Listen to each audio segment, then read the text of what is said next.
आपको बताऊंगा ट्रंप का सीज फायर और ईरान फायर, आखिर क्या किया है अमेरिका ने। यह तस्वीर आप देख रहे हैं कि ईरान ने अपनी सड़कों पर मिसाइल उतार दी हैं।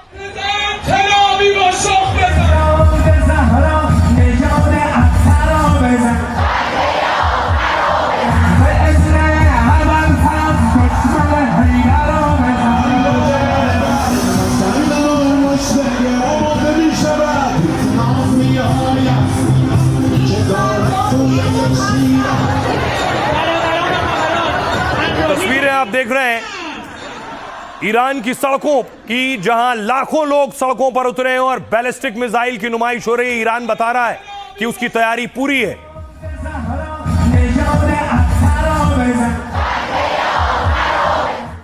और सिर्फ यह मिसाइल नहीं, यह देखिए ईरान की सबसे खतरनाक मिसाइल खुर्रम शहर भी सड़क पर उतार दी है। खुर्रम शहर जो सबसे ताकतवर मिसाइल है।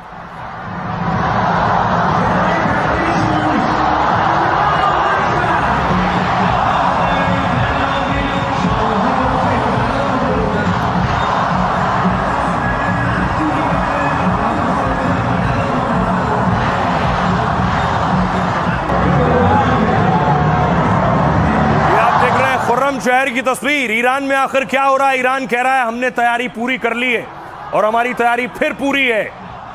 आपको बताऊं, सीज फायर आज रात तक था, ट्रंप ने सीज फायर बढ़ा दिया है, लेकिन ईरान अभी भी तैयार है।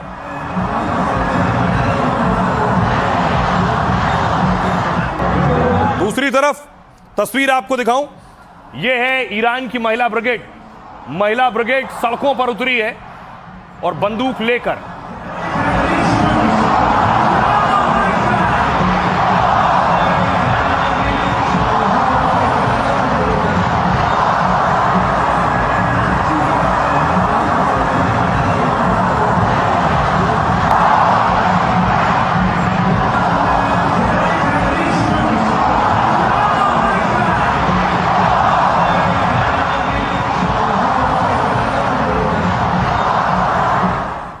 आपको बताऊं अमेरिका ने क्या किया। ईरान को यह तैयारी इसलिए करनी पड़ रही है क्योंकि अमेरिका ने इससे पहले ईरान के जहाज पर कब्जा किया।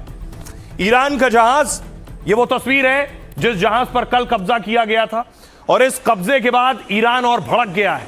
यह कार्गो शिप है जिस शिप पर बाकायदा अमेरिका ने अपने हेलीकॉप्टर उतारे और उसके बाद इस पर कब्जा कर लिया।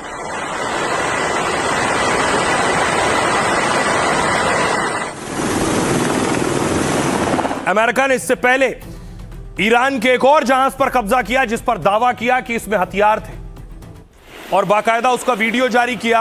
हेलीकॉप्टर के जरिए अमेरिका की फोर्स उस जहाज पर पहुंची और उसे अपने कब्जे में ले लिया, और उसके बाद कहा कि इसमें चीन का माल था जो हथियार बनाने के लिए भेजा गया था।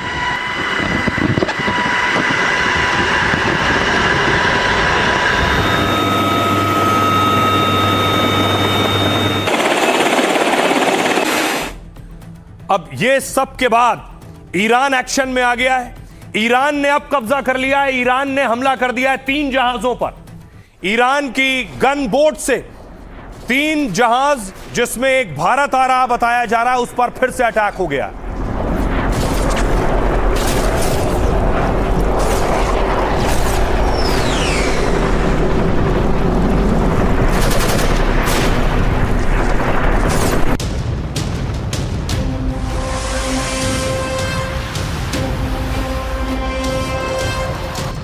इधर ट्रंप ने सीज फायर बढ़ाने का ऐलान किया और उधर समंदर में ईरान फिर फायर करने लगा। हॉर्मूज के पास ईरान ने 3 जहाजों पर हमला कर दिया है और 2 को कब्जे में ले लिया है। यानी ईरान समंदर में वैसी ही ताकत दिखा रहा है जैसी 2 दिन से ट्रंप की सेना दिखा रही थी। जैसे नाकेबंदी का हवाला देकर अमेरिका ने ईरानी जहाजों को कब्जे में ले लिया, वैसे ही ईरान अब जहाजों पर कब्जा कर दिखा रहा है कि हॉर्मूज पर उसी का कंट्रोल है और उसकी मर्जी के बिना ना हॉर्मूज से कोई जहाज गुजर सकता है और ना ही ट्रंप शांति या बात की कोई डील कर सकते हैं। अब आइए आपको बताऊं कि ईरान ने कैसे किया है कब्जा, बाकायदा पूरी तैयारी के साथ। ये आप देख रहे हैं कुछ इस तरह, इसी को कहते हैं गनबोट। गनबोट से अटैक किया गया और शिप पर हमला किया गया, जिसके बाद यह कब्जा हुआ है। और 3 जहाज बताए जा रहे हैं जिन पर कब्जा हुआ है। ईरान ने हॉर्मूज के पास 3 जहाजों पर फायरिंग की, 2 पर कब्जा कर लिया है। रॉयटर्स के मुताबिक IRGC ने अपने नियम तोड़ने पर यह कार्रवाई की है और कहा है कि हॉर्मूज समुद्री रास्ते की सुरक्षा से कोई समझौता नहीं होगा। ईरान ने जिन 2 जहाजों पर कब्जा किया है उनमें से एक भारत आ रहा था। एपामिनाडोसे नाम के इस जहाज को गुजरात के मुंद्रा पोर्ट पर आना था। लाइबेरिया का झंडा लगा हुआ था इसमें और यह जहाज दुबई से हॉर्मूज होते हुए भारत आ रहा था। समुद्री रास्ते में हेरफेर के आरोप में ईरान ने इस जहाज को कब्जे में लिया। 3 दिन पहले भी भारत के 2 जहाजों पर हॉर्मूज के पास फायरिंग हुई थी। तब अनुमानित और अनुमति के बाद गुजर रहे भारतीय जहाजों पर ईरान ने हमला किया था, जिस पर मोदी सरकार ने कड़ी नाराजगी जताई थी, ईरान के राजदूत को तलब किया था और भारत आ रहे जहाज पर हमला और ईरान के कब्जे से तनाव बढ़ सकता है। ईरान ने जिस दूसरे जहाज पर कब्जा किया है उस पर पनामा का झंडा लगा हुआ था। खबर है कि MSC फ्रांसिस्का नाम का इस कंटेनर जहाज में कच्चे तेल की खेप है। ईरान ने कहा यह बिना हमारी मंजूरी और नेविगेशन सिस्टम से छेड़छाड़ कर आगे बढ़ रहा था, इसलिए हमने हमला कर इस जहाज को समंदर में अपने कब्जे में ले लिया और पिछले 2 दिनों में अमेरिकी सेना ने ईरान के 2 जहाजों पर कब्जा किया है। माना यह जा रहा है कि ईरान बदले के तौर पर हॉर्मूज के पास यह कार्रवाई कर रहा है। 2 जहाजों पर कब्जे के अलावा 3 जहाजों पर ईरानी सेना के हमले की भी खबर है, जिनमें पनामा के झंडे वाला एक विशाल कंटेनर जहाज यूफोरिया भी था। और खबर यह है कि यूफोरिया जहाज UAE के शारजा से रूस की ओर जा रहा था। अब आपको बताऊं कि आखिर जिन जहाजों पर कब्जा किया है ईरान ने या हमला किया है वो कहां थे। समंदर में जंग चल रही। इससे पहले अमेरिका कब्जा कर चुका है। ये आप देख रहे हैं नक्शा, ये अरब सागर है और ये है ओमान की खाड़ी। ये जहाज आ रहा था और जैसे ही हॉर्मूज स्ट्रेट के पास पहुंचा यहीं इस पर फायरिंग हुई और गन बोट से फायरिंग की गई है, जिसके बाद इसे कब्जे में ले लिया गया है। आइए अब आपको सुनवाऊं कि आखिर क्या कुछ कह रहे हैं विदेश मंत्रालय के प्रवक्ता। बड़ी बात यह है कि भारत के जहाज पर अटैक पहले भी हुआ है। भारत वार्निंग भी दे चुका है ईरान को कि हम ये बर्दाश्त नहीं करेंगे। सुनिए विदेश मंत्रालय का क्या कहना है। हम ईरान और अन्य देशों के संपर्क में हैं ताकि हॉर्मूज से हमारे जहाजों की सुरक्षित आवाजाही तय हो सके। हमारे 2 जहाजों पर गोलीबारी की घटना शनिवार को हुई थी और इसकी सूचना मिलते ही हमने इस मामले को गंभीरता से उठाया। हमने ईरानी राजदूत से मुलाकात की, विदेश सचिव से भी बात की। उन्होंने कहा घटना पर हम गहरी चिंता जताते हैं और इस बात पर जोर दिया कि हम अपने नाविकों की सुरक्षा को सबसे अहमियत देते हैं और मानते हैं कि बिना रुकावट आवाजाही होनी चाहिए। राजदूत ने कहा है कि ये बात संबंधित अधिकारियों तक पहुंचा दी जाएगी। हम अपने जहाजों की सुरक्षा के लिए अधिकारियों के साथ लगातार संपर्क में हैं। और आइए आपको बताऊं कि ये जो हालात है, इस हालात में समंदर में टेंशन बढ़ गई। और समंदर में किस कदर टेंशन बढ़ी है, इसलिए क्योंकि समंदर में भारतीय जहाज भी है। ये तस्वीर आप देख रहे हैं, भारतीय जहाज अब तक समंदर से आए और जो नाविक थे उनका जोश हाई था कि जब दुनिया के जहाज रुके थे तब भारत का जहाज आया है।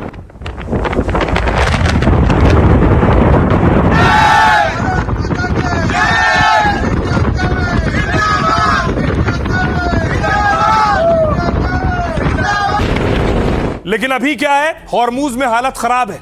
अभी हॉर्मूज में सारे जहाज रुके हुए हैं। ये तस्वीर देखिए, हॉर्मूज में न सिर्फ भारत बल्कि भारत के 14 जहाज फंसे और दुनिया के देशों के जहाज अलग फंसे हुए हॉर्मूज में।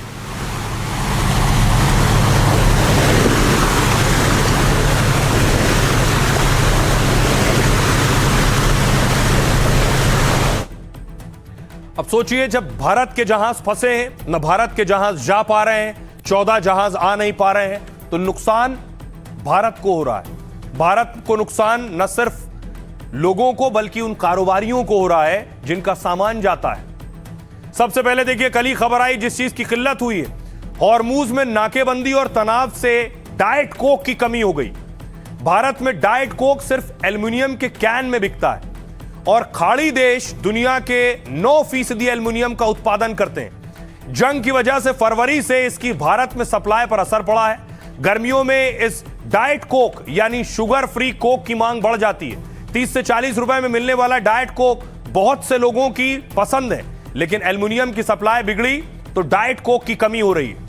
इसके अलावा LPG की मारामारी, ईरान जंग और हॉर्मूज का असर आम लोगों की रसोई तक पड़ा है। पहले देश में आमतौर पर 15 दिन में दूसरा सिलेंडर मिल जाता था, अब शहरों में 25 दिन और गांव में 45 दिनों में सिलेंडर मिलता है। ऊपर से सिलेंडर को लेकर अफवाह से आम लोगों को दिक्कत बढ़ गई। एक और बड़ी चीज बासमती चावल की। भारत का 60 से 70% बासमती चावल खाड़ी देशों में जाता है, लेकिन ईरान जंग की वजह से पूरी सप्लाई चेन ठप हो गई है। सबसे ज्यादा हरियाणा, करीब 40% चावल हरियाणा से जाता है, लेकिन अब नए ऑर्डर नहीं मिल रहे हैं, पेमेंट नहीं हो पा रही है, तो हरियाणा समेत कई जगह की राइस मिल खतरे में है। यह है स्थिति। सुनिए जरा ज्वाइंट सेक्रेटरी सुजाता शर्मा क्या कह रहे हैं। जैसा कि आप जानते हैं, वेस्ट एशिया क्राइसिस के चलते हमारा क्रूड, एलपीजी और नेचुरल गैस इंपोर्ट अफेक्ट हुआ है, परंतु भारत सरकार ने कई इफेक्टिव स्टेप्स लिए हैं ताकि एलपीजी का पीएनजी, पेट्रोल और डीजल की सप्लाई सुचारू रूप से की जा सके और कंज्यूमर्स को कम से कम परेशानी का सामना करना पड़े। इसके चलते मैं आपको ये बताना चाहूंगी कि डोमेस्टिक एलपीजी की सप्लाई नॉर्मल है और किसी भी डिस्ट्रीब्यूटर पर कोई ड्राई आउट रिपोर्टेड नहीं है। क्रूड इन्वेंट्रीज मेंटेन्ड हैं, sufficient crude inventories are available, refineries optimum capacity पर ऑपरेट हो रही हैं। अंत में मेरी सभी लोगों से ये प्रार्थना है कि हमारे पास सफिशिएंट स्टॉक है, चाहे वो एलपीजी है, चाहे पेट्रोल है या डीजल है। कृपया पैनिक बाइंग से बचें और अफवाहों पर विश्वास न करें। हम तो चाहते हैं कि जंग खत्म हो, ये जंग होना ही नहीं चाहिए था। उनकी क्या कोशिश थी, क्या मकसद था, अभी तक हम समझ नहीं पाए, लेकिन चलिए जो उन्होंने किया गलत किया, लेकिन अब तो कम से कम खत्म करें, क्योंकि हर मुल्क का जो है कहीं ना कहीं इस जंग की वजह से हम पे असर पड़ रहा है। तेल की कीमतें बढ़ रही हैं, तेल का सप्लाई कम हो रहा है, एसेंशियल सप्लाईज और सप्लाई चेन में असर पड़ रहा है। तब भी बाकी मुल्कों के मुकाबले हमारी हालत तब भी बेहतर है।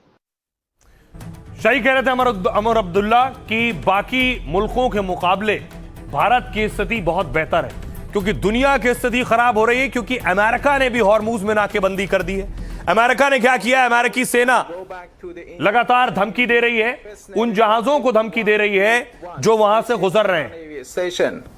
You must alter course and go back to the Indian Ocean immediately. If you don't obey my order, you will be targeted. Out. Sky 4, this is U.S. Navy Warship 115. Request you return to original port of call in Iran. How copy? Over. Motor Vessel Toska. Motor Vessel Toska. अब देखिए जरा दुनिया को क्या नुकसान हो रहा है। सिर्फ हिंदुस्तान को नुकसान नहीं हो रहा, दुनिया को इससे कहीं ज्यादा नुकसान हो रहा है, क्योंकि दुनिया हॉर्मूज रूट का इस्तेमाल करती है।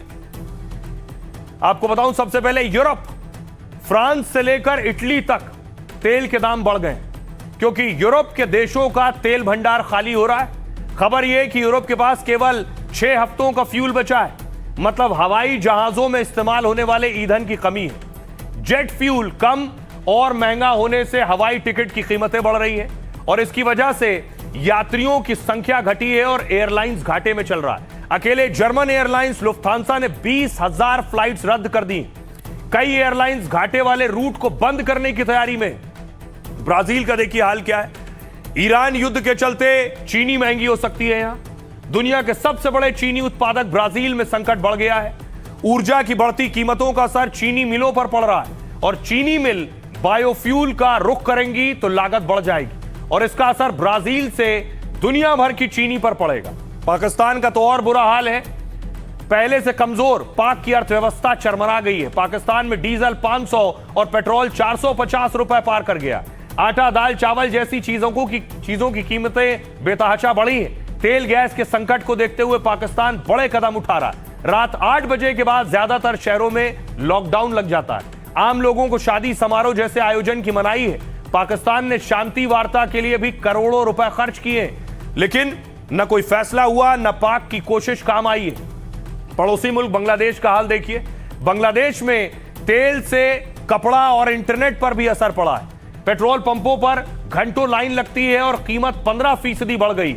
ऊर्जा संकट से मोबाइल टावर बंद होने के कगार पर हैं, जिससे बांग्लादेश में इंटरनेट और बुकिंग सेवा ठप हो गई। बांग्लादेश का कपड़ा उद्योग पहले ही भारी मार झेल रहा है। बांग्लादेश के हवाई अड्डे पर और फैक्ट्रियों में कपड़ों का ढेर लगा है। वजह है ईंधन की कमी और कई जगह एयर स्पेस बंद है। अब देखिए थाईलैंड में हाल क्या है। थाईलैंड के पीएम ने लोगों से कहा है एसी कम चलाइए ऊर्जा बचाने के लिए दूसरे तरीके अपनाने को भी कहा है और पीएम खुद थाईलैंड के छोटी आस्तीन वाली शर्टें पहनने लगे ताकि गर्मी कम लगे और पंखा एसी की जरूरत कम पड़े। ये अलग अलग मुल्कों में हो रहा है। आइए अब आपको सुनवाता हूं। और ये प्रेशर दुनिया के राष्ट्राध्यक्षों को है कि कल हमारा क्या होगा अगर जंग इसी तरह से चलती रही। बेशक सीज फायर है लेकिन हॉर्मूज बंद है। सुनिए जरा क्या कह रहे हैं दुनिया के नेता। आज सुबह जो कुछ हम सुन रहे हैं वो शायद युद्ध विराम को बढ़ाने की चर्चा है और इसका हम स्वागत करते हैं, लेकिन हम अस्थायी युद्ध विराम नहीं चाहते। हम क्षेत्र में एक स्थायी युद्ध विराम का समर्थन करना चाहते हैं जो लोगों की सुरक्षा और ऊर्जा आपूर्ति की रक्षा करे। लेबनान और इस क्षेत्र में स्थायी स्थिरता तभी संभव है जब इजराइल लेबनानी क्षेत्र से पीछे हट जाए। लेबनानी लोग अंतर्राष्ट्रीय समुदाय के समर्थन से हिजबुल्लाह की मदद से बाहर हो। ये भी जरूरी है कि हिजबुल्लाह जिसने लेबनान को युद्ध में घसीटकर एक बड़ी रणनीतिक गलती की है, इजराइल को निशाना बनाना बंद करे और इजराइल ने लेबनान से सीज फायर का जो ऐलान किया है उसका सही मायने में पालन करे। युद्ध लंबा चले तो उनके लिए बहुत ही नुकसानदेह होगा, क्योंकि दुनिया की ज़बरदस्त तबाही होगी। अमेरिका के मेनलैंड के ऊपर तो हमला नहीं होगा, लेकिन जहाँ तक जीसीसी कंट्रीज़ है और मिडल ईस्ट की बाकी कंट्रीज़ है, उनका जो इंफ्रास्ट्रक्चर बाकी बकाया रह गया है कम्प्लीटली डिस्ट्रॉय हो जाएगा। और दूसरा जो है बाहर डिसैलिनेशन प्लांट जो है और उनके एनर्जी के साधन है वो भी बर्बाद हो जाएंगे, जिससे दुनिया काफ़ी बड़े पैमाने पर प्रभावित होगी कई सालों के लिए। इससे ट्रंप के जितने भी एलाइज है मिडिल ईस्ट में वो प्रभावित होंगे। अब देखिए एक्सपर्ट्स क्या कह रहे हैं कि हॉर्मूज खुलना चाहिए, लेकिन हॉर्मूज में डर किस बात का है? इस बात का कि हॉर्मूज से अगर शिप निकलेगा तो क्या इस तरह से अटैक हो जाएंगे, क्योंकि पहले अटैक हुए हैं।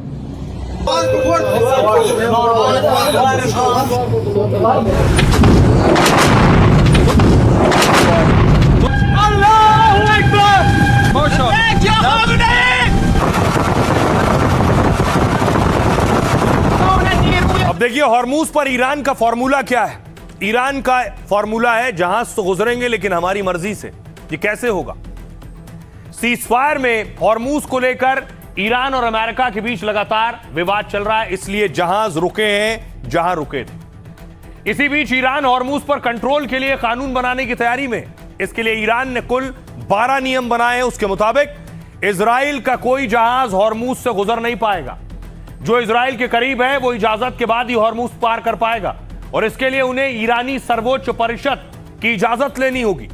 जो दल ईरानी सेना या उसके सहयोगी सैन्य दलों को दुश्मन मानते हैं उनके जहाजों को भी इस जलमार्ग को पार करने की इजाजत नहीं होगी। इनके अलावा जो जहाज हॉर्मूज पार करेंगे उन्हें टोल देना होगा और इस टोल का भुगतान भी सिर्फ ईरानी रियाल में करना पड़ेगा। कितना भुगतान करना होगा यह जहाज को देखकर तय किया जाएगा। जो जहाज हॉर्मूज पार करने में नियम तोड़ेगा उन्हें रोक लिया जाएगा और फिर नियम तोड़ने के लिए उन पर लदा 20% माल जब्त कर लिया जाएगा। इस प्रस्ताव में खास बात यह है कि जिन देशों को ईरान अपना मित्र मानता है उनसे टोल नहीं वसूला जाएगा, यानी भारत के जहाजों को पैसा नहीं देना होगा। बड़ी बात यह है, सुनिए जरा क्या कुछ कह रहे हैं ईरान के नेता। फिलहाल अमेरिका से कोई बातचीत नहीं होगी। जब दुश्मन हमारी शर्तें मानेगा तभी बातचीत होगी। दुश्मन को मानना होगा कि हम जीत की स्थिति में हैं और वो हार की स्थिति में। जब नेतृत्व के निर्देश पर युद्ध का मोर्चा मिसाइल से बातचीत की ओर शिफ्ट होगा तो जनता पूरा समर्थन करेगी। ईरानी जनता हर मोर्चे पर नेतृत्व के साथ खड़ी रही है और आगे भी रहेगी। इसलिए अमेरिका हमें कमजोर समझने या हमला करने की भूल न करे। अमेरिका को झटका तो लगा है और साथ साथ में काफी देश चौंके भी हैं कि ईरान मीटिंग के लिए इस्लामाबाद नहीं, लेकिन कुछ सिग्नल्स पहले से आ रहे थे, जैसे कि ईरान के संसद के जो अध्यक्ष हैं गलीबाग, उन्होंने बार बार कहा कि जब तक स्ट्रेट ऑफ हॉर्मोज के ऊपर से नाकाबंदी और अमेरिका नहीं हटाएगा और जब तक ये दबाव की राजनीति चलती रहेगी तो हम लोग इसमें वार्ता में शायद ही शामिल हो पाए। वहीं विदेश मंत्री अब्बास अरगाची की भी स्टेटमेंट आ रही थी, जिन्होंने कहा कि बार बार ये कहा कि अमेरिका हमको दबाव में ला करके और हमें सरेंडर कराना चाहता है इस्लामाबाद की बातचीत के अंदर। और दूसरा स्ट्रेट ऑफ हॉर्मोज के अंदर जो उन्होंने किया है ये नाकाबंदी करके, ये युद्ध की घोषणा है। अब सवाल ये है कि ईरान भी वही कर रहा है जो अमेरिका कर रहा था। अमेरिका ने नाकेबंदी की, अमेरिका ने जहाज कब्जा है, ईरान ने भी नाकेबंदी कर ली। अब अमेरिका बात भी कर रहा है लेकिन वार्निंग भी दे रहा है। यह तस्वीर आप देख रहे हैं सीज फायर पर शाहबाज की मीटिंग की तस्वीर है। पाकिस्तान में तैयारी चल रही है लेकिन ना ईरान पहुंचा है ना अमेरिका पहुंचा है।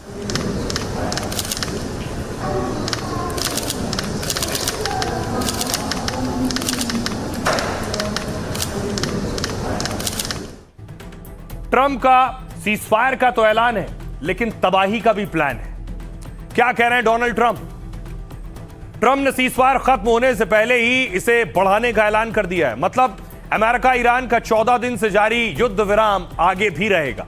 ट्रंप ने ईरान के साथ नए युद्ध विराम की कोई डेडलाइन नहीं बताई है, बस इतना कहा है कि ईरान पर नाकेबंदी जारी रहेगी और हमारी सेना तैयार है। मतलब अमेरिका सैन्य दबाव बनाएगा लेकिन सीधे हमले जैसी कार्रवाई नहीं करेगा।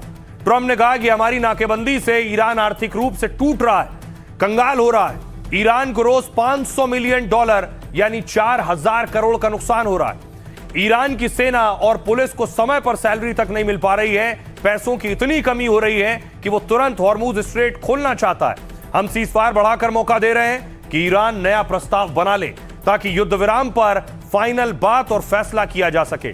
दूसरी तरफ ईरान का कहना है ट्रंप के सीज फायर और शर्तों पर ईरान ने पलटवार किया। ईरान ने कहा कि जंग में हारने वाले पक्ष शर्तें नहीं थोपा करते। अमेरिका से कोई भी बातचीत नाकेबंदी हटने के बाद ही हो सकती है। ईरान के कृषि मंत्री ने कहा कि अमेरिका की नाकेबंदी से नुकसान नहीं हुआ। ईरान में जरूरी सामान और खाने पीने की चीजों पर ज्यादा असर नहीं पड़ा है। देश में ज्यादातर चीजें खुद बनती हैं और बाकी सामान के लिए दूसरे रूट भी हैं। इसलिए मुल्क में खाने पीने से लेकर सप्लाई रूट में कोई दिक्कत नहीं है। और उसके बाद सुनिए अमेरिकी राष्ट्रपति डोनाल्ड ट्रंप क्या कह रहे हैं। हमारे पास भरपूर हथियार हैं। हम युद्ध विराम से पहले की तुलना में कहीं अधिक शक्तिशाली हैं। हमने युद्ध विराम का उपयोग हथियारों का भंडार बढ़ाने के लिए किया और उन्होंने भी शायद थोड़ा बहुत भंडार बढ़ा लिया है। हमने एक जहाज पकड़ा जिस पर कुछ ऐसी चीजें थी जो अच्छी नहीं थी। शायद चीन से तोहफा हो, मुझे नहीं पता। मैं हैरान हूँ। अमेरिका ये भी चाह रहा है कि दुनिया में जो उसका एनर्जी डिक्टेट है वो और बढ़े और इसी वजह से वो तमाम समुद्री मार्गों पर, खासतौर पर मिडिल ईस्ट के आसपास के इलाकों पर अपनी पकड़ को और मजबूत कर रहा है। एक धमकी भरा भी एक बर्ताव दिखा रहा है, जैसे उसने टिफनी के ऊपर अटैक किया और ऐसे अटैक और भी हो सकते हैं। लेकिन यह अप्रत्याशित नहीं है, बहुत सोची समझी रणनीति है। अमेरिका अपने दोस्तों को भी ये दिखाना चाहता है कि वो दुनिया की जो ऊर्जा जरूरतें हैं उनको कंटिन्यू रखने के लिए, उनमें कोई बाधा ना आ पाए, इस चीज को लागू रखने के लिए काफी मेहनत कर रहा है। वहीं रशिया और चाइना जैसी शक्तियों को वो ये दिखाना चाहता है कि आज भी समंदर के ऊपर अमेरिकी बादशाहत ऐसी है जिससे कि वो दुनिया में ऊर्जा को डिक्टेट करेगा। अब इससे कोई बड़ी लड़ाई हो सकती है ऐसा कहना बहुत मुश्किल है, लेकिन हाँ, ये एक लंबा मोड ऑफ कंटेंशन जरूर दिखाई दे रहा है।